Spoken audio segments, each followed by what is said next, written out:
ബാബുട്ടി മുത്തുവിന്റെ കല്യാണം പ്രമാണിച്ച് എല്ലാവർക്കും സർപ്രൈസ് ചെയ്തിട്ടുണ്ട്. അപ്പൊ നമ്മള് എയർപോർട്ടിൽ എടുക്കാൻ പോണേ, ആർക്കും അറിയില്ല. രണ്ടാളാണല്ലേ വരുന്നത്.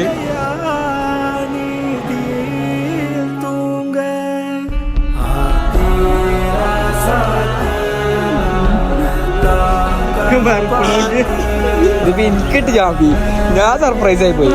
ഒരാള് പറഞ്ഞു അത് 5 ആളായി. ഒരാളും കൂടെ ഉണ്ടായിരുന്നു കാക്കോ.